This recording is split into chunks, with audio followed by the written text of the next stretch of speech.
Before any civilization, before any temple, even before the idea of humanity as you know it, there was already a warning. A simple, direct, and frightening warning. When the collective mind awakens before understanding itself, reality becomes unstable. This warning did not come from a modern prophet, nor from a recent theory. It comes from Hermes Trismegistus, one of the oldest figures associated with knowledge of the laws governing existence. And what he described is not a distant future. It is a process that has already begun. Hermes taught that nothing is born in the physical world without first existing in the mind, not as a metaphor, but as a law. Reality, according to him, is a direct consequence of the mental state that sustains it. Civilizations arise, grow, and collapse not by chance, but because the collective mind that created them changes frequency. When this change occurs unconsciously, the result is not evolution. It is rupture. Throughout history, this principle has been repeatedly ignored. Humankind has come to believe that the external world is something separate, something that can be dominated without the mind needing to be transformed. This illusion has brought technological progress, but it has also created a profound imbalance. Hermes observed that when the mind distances itself from universal laws, it continues to create, but it creates chaos instead of order. There is a question that spans centuries and is rarely asked aloud. What if humanity's great crises are not political, economic, or social failures, but collective mental symptoms? What if wars, collapses, and periods of extreme confusion are inevitable responses of reality to a mind that has lost its internal coherence? Hermes called this correspondence. The inner state always manifests itself externally. Fragmented mind generates a fragmented reality. A mind in conflict creates a world in conflict. Nothing escapes this logic, and that is precisely why certain knowledge was preserved only for initiates. Not because it was mystical, but because it was dangerous when misunderstood. Observing the cycles of humanity, Hermes perceived clear patterns. Periods of expansion were always accompanied by a gradual distancing of consciousness. Human beings came to believe they controlled the world, when in reality they were merely reacting to their own mental creations. This distancing generated excess, arrogance, and a loss of meaning. The vibration shifted. Reality responded. Here's an uncomfortable point. Nobody teaches you to observe your own collective mental state. We are trained to look outward, at events, leaders, crises, numbers, and predictions. But we are rarely invited to observe the invisible foundation of it all, the mind that sustains the system. Hermes argued that ignoring this foundation doesn't prevent the transition, it only makes it more violent. What makes this moment different from previous ones is not technology nor globalization, nor the speed of information. It is the fact that, for the first time, billions of minds are simultaneously exposed to the collapse of narratives. Truths that were once solid are now dissolving in weeks. Identities that were once stable are entering a crisis. Systems that seemed eternal are beginning to fail before everyone's eyes. Hermes saw this as a clear sign of a change of state, not a one-off event, but a transition, a threshold where the collective mind begins to perceive, even without understanding, that reality responds faster than before. Thoughts spread like waves. Collective emotions shape global decisions. Fear, anger, and confusion amplify and return as real crises. This creates a silent conflict. On one side, the human mind is still trapped in old models of control. On the other, a reality that no longer responds to these attempts. The more one tries to force stability without awareness, the more unstable everything becomes. Hermes warned that this is the point where many civilizations have failed, not for lack of power, but for lack of understanding. There is something unsettling about all this. If the mind creates but doesn't know it is creating, it becomes a prisoner of its own creations. Human beings begin to react to the world as if it were a hostile external force, without realizing they are dealing with amplified reflections of unresolved internal states. This ignorance doesn't protect, it only postpones the impact. Hermes never spoke of this process as something evil. For him, it is a neutral law. Vibration changes, form changes, the cause alters, the effect responds. The problem arises when the mind resists change, trying to maintain structures that no longer correspond to the current state of consciousness. This resistance generates tension. Tension generates collapse. Perhaps that's why this knowledge has always been treated as forbidden, not because it's false, but because it shifts responsibility. It removes the victim's comfort and places the burden of creation in the hands of conscience. Accepting this requires mental maturity. It requires admitting that external chaos is not just something that happens, but something that emerges. Throughout this transition, a feeling arises that is difficult to explain, but widely felt. Something is changing, but no one can pinpoint exactly what. People feel restlessness, anxiety, a loss of reference point. They seek answers in extremes, in rigid ideologies, or in complete denial. Hermes saw this behavior as a classic symptom of vibrational change. The mind tries to cling to any structure that offers a sense of control, but no external structure can sustain a mind that has already entered another state. And this is where Hermes' warning becomes more serious. When the collective mind begins to touch a new threshold without awareness, the risk is not only social or political, it is psychological. Civilizations don't collapse first in the streets. They collapse in perception. This is precisely where humanity finds itself now, according to Hermetic logic. Not at the end of a cycle, but in the instability between one state and another. A moment when old certainties no longer work, but new ones have not yet been understood. A fertile space for transformation, but also extremely dangerous for those who do not understand the process. And the question that lingers, the one Hermes never answered directly but left as a challenge, is simple and unsettling. If everything begins in the mind, and the collective mind is already changing, who is truly prepared for what comes next?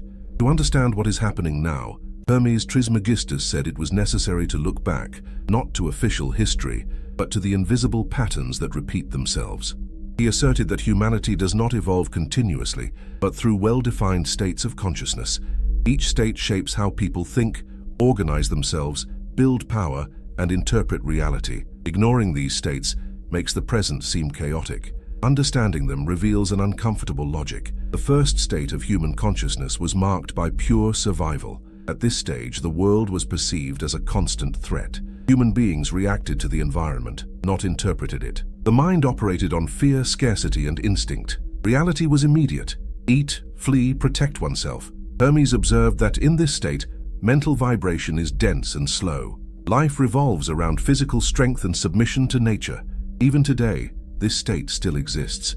It appears when someone lives only to pay bills, avoid losses, react to crises, and emotionally survive the next day. People trapped in this state don't plan for the future, they only endure the present. Hermes said there is no judgment in this, only correspondence.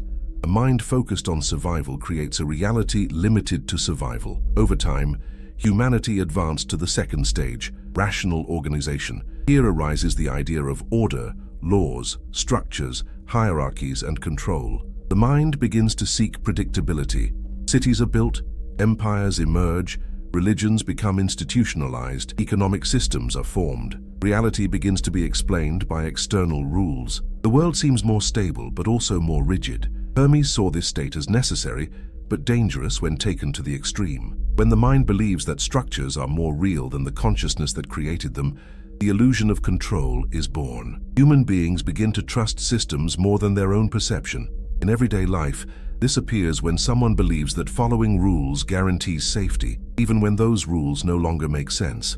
How many people today remain in jobs that make them sick, in empty relationships, or in routines that drain their energy, simply because the system says that's normal? Hermes would say that this isn't bad luck, it's correspondence. A mind that outsources its own power creates a reality that imprisons it within structures. The third stage emerges when the human being begins to perceive themselves as an individual separate from the whole. It is the stage of the collective ego. Here the mind does not merely want to survive or organize itself. It wants to dominate, expand, conquer, and prove its worth. It is the stage of extreme competition, constant comparison, and identity built upon status, image, and power. In this state, humanity achieves impressive technological advances, but loses internal connection. The mind fragments. Hermes warned that when the ego takes command without awareness, the vibration accelerates, but loses balance. The result is excess. Excess of information, stimuli, desires, and conflicts. In everyday life, this state is visible in constant anxiety, the need for validation, and the feeling of never being enough. People surrounded by material comfort, but internally empty, superficial, yet intense relationships.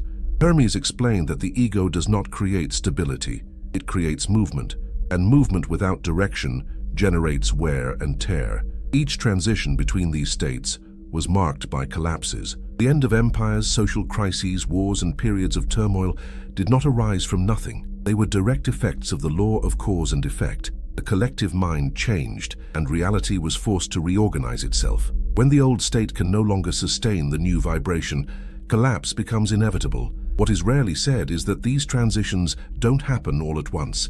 They begin silently, within people. Hermes said that the external world always reacts with a delay.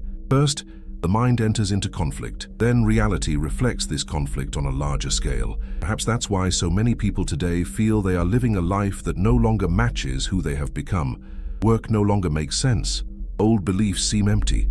Goals that once motivated them now sound artificial. This is not weakness. It's a sign of a changing state. The problem arises when the process is not understood. Without understanding, the mind tries to revert to its previous state. It seeks security in old structures, rigid narratives, or leaders who promise control. Hermes saw this as a natural but dangerous reaction. Resisting transition increases suffering. Reality responds with more tension, more instability, more conflict. There's a simple story that illustrates this.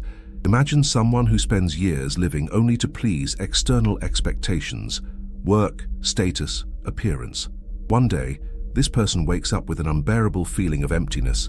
Nothing has changed on the outside, but everything has changed on the inside. If they ignore this sign, the anxiety grows. If they try to distract themselves, the discomfort returns. If they seek external control, the discomfort intensifies. The crisis is not the problem. The crisis is the effect. The cause lies in the change of internal state. Hermes argued that the same thing happens with entire civilizations. When the collective mind begins to change, but insists on operating with old rules, friction increases. Systems fail, leaders lose credibility, truths collapse. The world seems to go mad, but in reality, it is responding exactly as the law dictates. The third stage has pushed humanity to the limit of its expansion. Now everything is fast, intense, and unstable. The collective mind is saturated. Hermes said that when this happens, a transition to something new inevitably arises. Not by conscious choice, but by vibrational necessity. And this is where the narrative changes, because Hermes wasn't just talking about 3 states. He said these were merely preparatory stages, necessary steps before a much deeper leap. A state that isn't based on instinct, structure, or ego, but on something far more unsettling. The realization that the mind not only interprets reality, but actively participates in its creation. What makes this next state different is not the power it offers, but the responsibility it demands. And it is precisely this responsibility that humanity has always tried to avoid. Hermes knew this. That is why his teachings have never been popular. They do not comfort, they destabilize. And the question that begins to form, still silently but impossible to ignore, is this: if these 3 states explain everything we have been up to now, what happens when the human mind begins to realize that none of them is sufficient to sustain what is to come? Hermes Trismegistus described the 4th state of consciousness not as a comfortable evolution, but as a shock. A moment when the human mind ceases to merely interpret the world and begins to perceive something profoundly unsettling. Reality responds. It does not respond symbolically or spiritually, but in a practical, direct, and inevitable way. Sustained thoughts generate consequences. Repeated emotions shape scenarios. Unconscious intentions create results that seem external, but are not. In this state, the main rupture doesn't occur in institutions, but in perception. The mind begins to notice patterns between what it feels internally and what happens outside. Coincidences accumulate. Situations repeat themselves with minimal variations. Different people emerge with the same conflicts. Hermes called this the language of correspondence becoming visible. What previously seemed like chance begins to look like an answer. But if reality answers, an inevitable question arises. What exactly does it answer? Hermes explained that it is not superficial thought that creates, but the sustained mental state. What one thinks occasionally has little effect. What one feels constantly shapes the surrounding field. Therefore, the 4th state is so unstable. Most people do not know their own inner state. They believe they control their minds, when in reality, they are driven by repeated emotional patterns. At this point, the mind enters into conflict, because realizing that reality responds means admitting responsibility. Not moral responsibility, but causal responsibility. If something repeats itself, there is a sustained cause. If a pattern returns, it doesn't return by chance. Hermes said that this is the moment when many people reject the fourth state and try to return to the previous ones, seeking external explanations to alleviate the internal burden.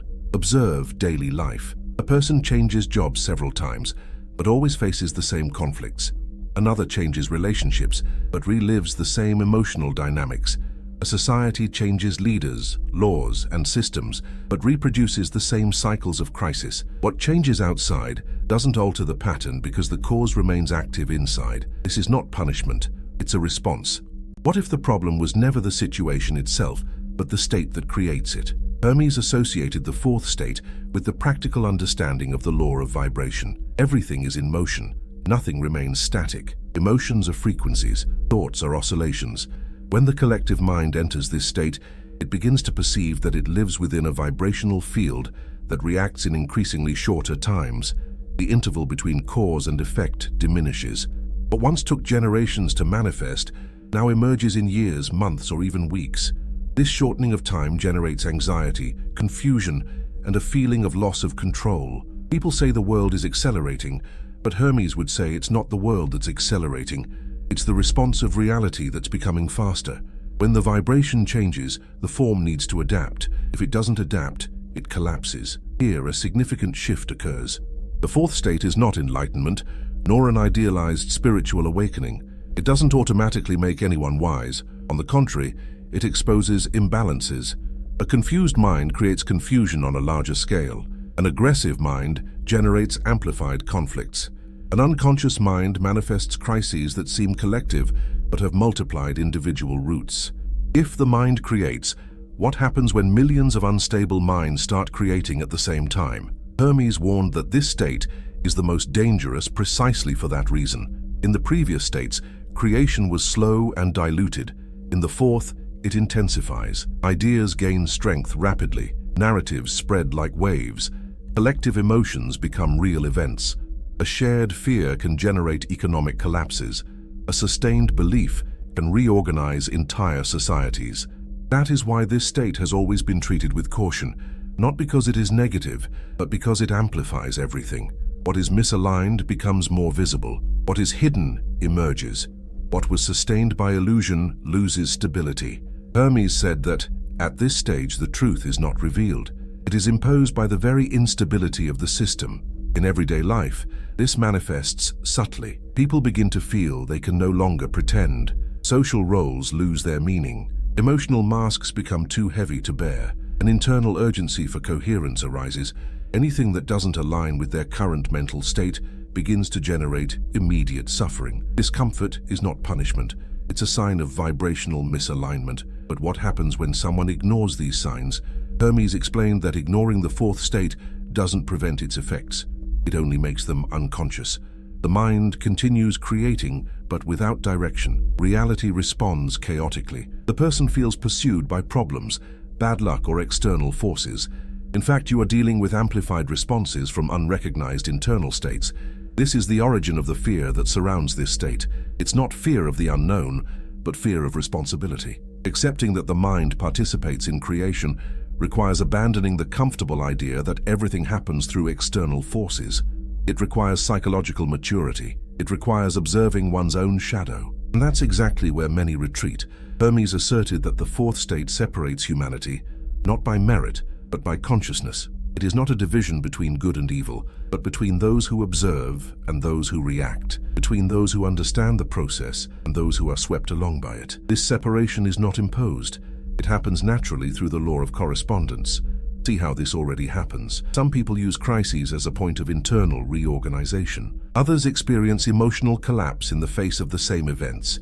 Some become more lucid, others more extreme. The external reality is the same. It is the internal state that defines the experience. If the fourth state is already active, why does it seem so confused? Because the collective mind still tries to operate it with old tools. It seeks external control for something that requires internal adjustment. It looks for answers in leaders, ideologies, and systems, when the real conflict lies in perception. Hermes said that this attempt at control is the last move of the collective ego before losing the illusion of command. This is the most unstable moment of the transition, when the old no longer works and the new still frightens. When the mind realizes it cannot go back, but also doesn't know how to move forward. In this space, extremes, radicalizations, and simplified narratives emerge, all to avoid facing the complexity of the process. Hermes never promised comfort at this stage. He spoke of transmutation. Transmutation is not escape. It is crossing over. It is recognizing the inner state, adjusting the vibration, and allowing reality to respond coherently. This doesn't happen all at once. It's a gradual, individual, and silent process. And here comes the question that begins to unsettle those who truly observe. If the fourth state reveals that the mind creates and reality responds, what happens when someone learns to sustain a conscious state amidst chaos? Hermes said that this is the true dividing line, not between special and ordinary people, but between reactivity and consciousness, between living as an effect or assuming the cause. The fourth state does not grant external power. It demands internal responsibility, and few are willing to pay that price, because going through this state means abandoning preconceived narratives, comfortable excuses, and rigid identities. It means accepting that what is sustained internally manifests itself sooner or later, and that no external structure can compensate for an incoherent internal state. What comes after this understanding is not revealed directly. Hermes was always careful here. He said that the next step cannot be taught, only experienced. But he left a clear warning. Whoever does not understand the fourth state will be shaped by it. Whoever understands it begins for the first time to consciously participate in their own reality. And it is precisely at this point that the tension increases. Because if this is true, then the current transition is not just a global collapse, it is a silent test of conscience. And most people don't even realize they are already participating in it. Hermes Trismegistus taught that every transition of state leaves visible marks before it is understood. Nothing changes silently. Reality begins to emit clear signals, almost like symptoms, indicating that the collective mind has entered a point of instability. The problem is that these signals are rarely interpreted as a transition. They are treated as an isolated crisis, a system failure, or human error. But when observed together, they form a pattern impossible to ignore. One of the most evident signs is the crisis of meaning. Never before has there been so much information available, so many technological resources, and so many possibilities for choice. Yet, rates of anxiety, depression, and feelings of emptiness increase year after year. According to recent global data, anxiety disorders already affect hundreds of millions of people, regardless of social class, age, or country. This did not occur in previous periods with the same level of material comfort. For Hermes, this is not a contradiction, it is correspondence. The greater the external expansion without internal alignment, the greater the psychological collapse. Another sign is the fragmentation of identity. People change their opinions, beliefs, and values with unusual speed. What yesterday seemed like absolute truth today becomes a source of shame or rejection. Hermes said that when the collective mind enters a transition, old narratives lose their vibrational support. They simply cease to function. This generates insecurity because human identity has always relied on shared stories. Observe how this manifests in everyday life. Someone builds their entire life around a career and suddenly can no longer explain why they do what they do. Another invests years in an ideology but begins to feel an internal discomfort that they cannot rationally justify. These crises don't arise because the person has failed, but because the mental state that underpinned that choice has changed. Reality simply follows suit. There is also a more visible collective sign: extreme polarization. Entire societies are divided into opposing views that seem incapable of dialogue. Hermes explained that this occurs when the collective mind loses its center. Without an internal axis, it oscillates between extremes, seeking stability in rigid positions. The greater the internal instability, the more aggressive the defense of one's own beliefs becomes. A curious fact reinforces this. Studies show that social media algorithms amplify emotionally charged content because it generates more engagement. The unexpected thing is that this content doesn't create polarization from scratch. It merely amplifies an already existing emotional state. Technology acts as a mirror, not as a cause. Hermes would say that the collective mental field was already unstable before any algorithm. Another important sign is the accelerated collapse of systems considered solid. Banks, governments, religious and educational institutions are losing credibility at an accelerated pace. In previous decades, these structures endured for generations. Today, a single crisis is enough for their authority to be publicly questioned. This doesn't happen because people have become more rebellious, but because the vibration that sustained these structures no longer corresponds to the current state of mind. Hermes observed that when correspondence breaks down, the form collapses. An institution only exists as long as the collective mind believes in it. When that belief weakens, the structure becomes hollow. On the outside, it still seems solid. On the inside, it has already lost its support. There's a simple story that illustrates this. Imagine a giant company with decades of success, thousands of employees, and global recognition. For years, it ignores internal signs of burnout, disconnected decisions, and a loss of purpose. Externally, everything seems normal until a crisis arises. In a few months, the company collapses. To an outside observer, it seems sudden. To those who understand the process, the collapse had already begun long before, in the mind that sustained it. The same thing happens with individuals. People report that they suddenly experienced burnout, panic attacks, or emotional breakdowns. Hermes would say it wasn't sudden. It was the end result of a prolonged misalignment between inner state and outer life. The mind tried to sustain a reality that no longer corresponded to its vibration. Another unsettling sign is the collective feeling of urgency without direction. People feel that something needs to change, but they don't know exactly what. This generates impulsive movements, extreme decisions, and a search for quick solutions. Hermes warned that this is a delicate stage of transition. The mind realizes that it cannot continue as before, but it still doesn't understand the next step. There is also a curious phenomenon, the increased feeling of meaningful coincidences. People report unexpected encounters, recurring themes, events that seem to respond directly to emotional states. Hermes called this the fine-tuning of correspondence. When the vibration changes, reality responds with less delay. What once seemed random begins to seem connected. This is frightening because it shatters the idea of a neutral and predictable world. If reality responds faster, then unobserved mental states become dangerous. Sustained fears materialize more easily. Narratives of collapse generate real collapses. Hermes said that, at this stage, ignorance ceases to be harmless. A little discussed fact reinforces this. During periods of global crisis, collective behaviors tend to synchronize. Markets panic at the same time. Social movements explode simultaneously in different countries. Emotional trends spread with unusual speed. This doesn't happen just because of communication.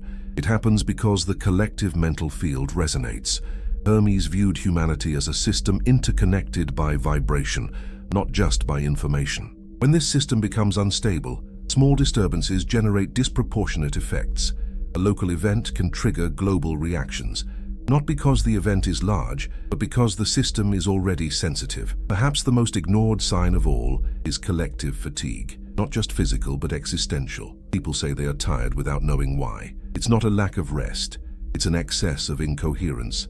Sustaining a life that doesn't reflect one's inner state consumes energy silently. Hermes stated that this fatigue is an invitation to transmutation, but also a risk when ignored. All these signs point to the same phenomenon. The transition is already underway, not as a future event, but as an active process. The fourth state does not arrive with an announcement. It manifests itself through instability. Reality begins to oscillate because the collective mind can no longer sustain the old forms. And this is where the narrative becomes more tense. Because Hermes warned that this stage can follow two paths. One leads to unconscious collapse marked by fear, violence, and fragmentation. The other demands something rare, mental responsibility, the ability to observe one's own internal state before reacting to the external one. Most people have never been trained for this. On the contrary, they have been conditioned to react, blame, and seek control outside themselves. In an accelerated vibrational field, this behavior becomes destructive. What was once just discomfort now transforms into a real crisis. And the question that begins to emerge, still without a clear answer, is inevitable. If these signs indicate that the transition has already begun, what are the real dangers of going through this state without awareness? Because Hermes made it clear that the fourth state does not forgive prolonged ignorance.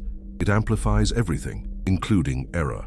Hermes Trismegistus warned that every advance in consciousness carries risks proportional to its power. The faster reality responds to the mind, the more dangerous unconscious mental states become. The fourth state, doesn't create chaos out of nothing. It merely removes buffers. It eliminates the lag between cause and effect. What once took decades to generate consequences now returns in short, intense cycles that are difficult to ignore. The first danger is psychological. When the mind begins to perceive that its internal states influence reality, but doesn't know how to regulate them, profound anxiety arises. The person starts monitoring thoughts, emotions, and impulses for fear that everything will manifest. This generates mental rigidity. The mind enters into excessive control. Hermes said that this is a common mistake. The fourth state does not respond to forced control, but to internal coherence. Trying to control without understanding only amplifies the conflict. Many enter this stage without realizing it. They begin to notice patterns, coincidences, repetitions. Instead of investigating their internal state, they start looking for external culprits or simplistic mystical explanations. This creates paranoia. The person feels that everything has a hidden meaning, but cannot distinguish correspondence from projection. Hermes warned that without clarity, the mind creates symbols to justify its own fear.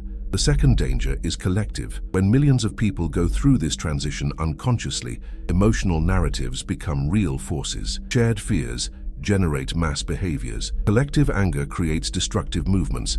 Misunderstood ideas spread as absolute truths. The fourth state amplifies the collective emotional field. What was once just discourse now becomes concrete action. Hermes observed that in moments like these, symbolic leaders emerge, not necessarily rational leaders, but figures who embody collective emotions. They don't create chaos, they channel it. The collective mind projects its fears, desires, and frustrations onto them. These leaders gain power quickly, but it is unstable. The more unstable the collective mind, the more extreme they become. Another danger is the unprepared dissolution of the ego. The fourth state begins to erode rigid identities. People who have defined their entire lives by roles, titles, or beliefs feel they are losing their footing. Without guidance, this dissolution generates existential emptiness. Some people try to fill this void with excesses, others with radicalizations. Hermes said that the ego does not disappear in the fourth state. It needs to be reorganized. When this does not occur, the internal collapse manifests as external confusion. There is also the danger of conscious manipulation. Hermes made it clear that understanding universal laws grants influence, not in a magical sense, but a psychological one. Those who understand vibration, correspondence, and cause and effect can shape narratives, emotions, and behaviors.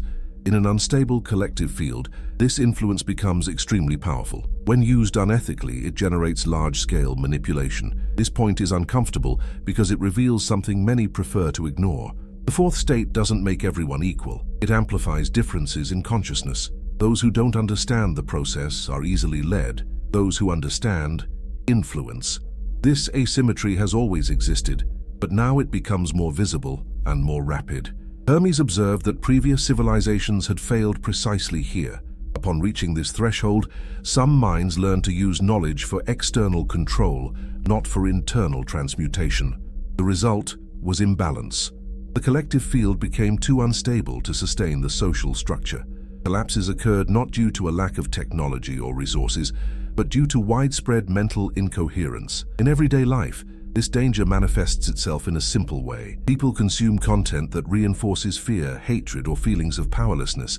They believe they are simply informing themselves. In practice, they are feeding mental states that are amplified in the collective sphere. Hermes would say that in the fourth stage there is no neutral consumption. All sustained attention is active creation. Another risk is the loss of personal responsibility. Some people, upon realizing that the mind influences reality, begin to feel like victims of unwanted thoughts. Instead of observing and adjusting their internal state, they fall into guilt or denial. Hermes warned that guilt is as unconscious as ignorance. Both keep the mind reactive. The fourth stage demands something rare: constant self-observation without judgment. This is uncommon.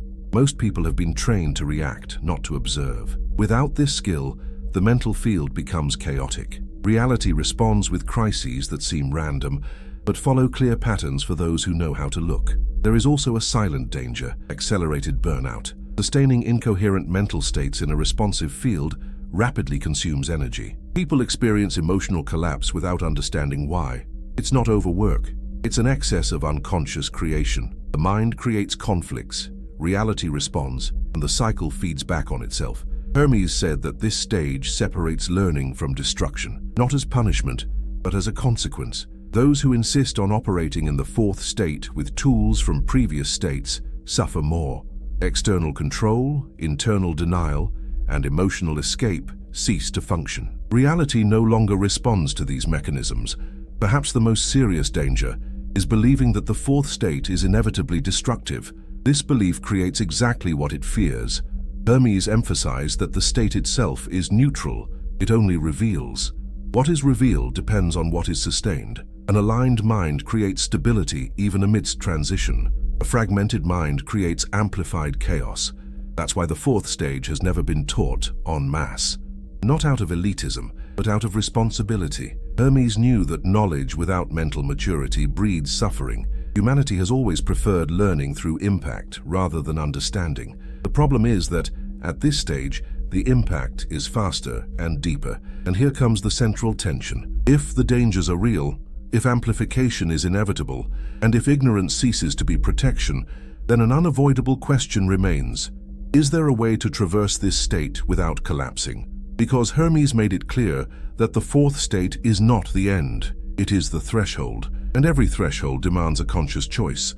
Hermes Trismegistus never spoke of the fourth stage as an inevitable destiny or a privilege reserved for the few. He spoke as someone who had observed enough cycles to understand a simple and disconcerting truth. Every collective transition begins silently within the individual. The world doesn't change first, the mind changes, and only then does reality follow. Therefore, the ultimate question is not about the future of humanity, but about each person's inner position in the face of this moment. The fourth state doesn't require you to understand all universal laws at once. It demands something more difficult and more human: conscious presence. Hermes taught that the mind creates all the time, whether you want it to or not. The only real choice is whether that creation will be unconscious or deliberate. Transforming this knowledge into action begins with something simple yet profound: observing your own inner state before reacting to the external. The first practical step is to develop self-observation without judgment. It's not about controlling thoughts, but about recognizing them. When an emotion arises, silently ask yourself, is this state creating coherence or conflict? This question, repeated honestly, begins to reorganize the mind. Hermes said that what is observed loses automatic power. What is not observed governs. The second step is to align intention, emotion, and action. Many people think one thing, feel another, and act in a third way. This misalignment consumes energy and creates confused responses to reality. Choose small daily actions that reflect the state you wish to maintain. If you seek clarity, reduce unnecessary stimuli. If you seek stability, organize what is within your reach. Reality responds to coherence, not intensity. The third step is to assume responsibility without guilt. Responsibility, in the Hermetic sense, is not about blaming yourself for what happened, but understanding why certain patterns repeat themselves. If something returns, there is an underlying cause. Identifying this cause is not an attack on your identity. It is an invitation to transmutation. Hermes taught that transmutation is not about eliminating parts of yourself, but about reorganizing them into a higher state of coherence. The fourth step is to take care of the emotional field. Emotions are continuous vibrations, not isolated events. What you sustain emotionally becomes the backdrop of your experience. Simple practices, such as intentional silence, reflective writing, or consciously reducing emotionally charged consumption, help stabilize the inner field. In the fourth state, this is not optional self-care, it is conscious survival. The fifth step is to abandon the need for external control. The more the mind tries to control everything outside, the more it loses access to the only place where real adjustment happens. Hermes said that external control is a poor substitute for internal coherence. When you adjust your internal state, clearer decisions arise naturally. Action ceases to be reactive and becomes strategic. There's a delicate point in this process. At some point, you'll realize you can no longer blame the world for your own inconsistencies. That hurts, but it also liberates. Because if the cause lies within you, the transformation lies within you too. That's the moment when the fourth state ceases to be a threat and becomes a tool. The practical application of this knowledge does not require isolation or escape from society. It requires presence. It requires carefully choosing what you consume, what you believe, and what you sustain emotionally. It requires understanding that every repeated thought, every sustained emotion, and every automated action participates in the creation of your personal reality and, on a larger scale, the collective one. Hermes never promised a perfect world after the transition. He spoke of maturity, of navigating chaos without becoming chaotic, of acting consciously in an unstable environment, of understanding that when reality responds more quickly, the mind needs to be more honest with itself. Perhaps the most emotional aspect of this process is realizing that no one can do this for you. No leader, no ideology, no external system can replace conscious self-observation. This may generate loneliness at first, but it also generates something rare, inner autonomy, the feeling of no longer being dragged along by events but engaging in dialogue with them. If you've made it this far, it wasn't by chance. That's already a sign of active observation. Use that. Start small, observe patterns, adjust states, choose consistency. The fourth state doesn't demand perfection, it demands continuous presence. And now, before we conclude, I'd like to extend a sincere invitation to you. If this content has provoked reflection, if something here has described feelings you've already experienced, don't ignore it. Leave a comment sharing your experience or question. You can do this anonymously if you prefer. Many people are going through this process in silence, thinking they are alone. If this video helped you see something new, please like it. This helps the content reach other people who might need to hear this message right now. And if you want to continue delving deeper into these topics, subscribe to the channel. Here, the idea is not to offer easy answers, but clarity for those who are willing to observe. Hermes taught that awareness is not a destiny, it is a practice, and every practice begins with a simple choice: paying attention.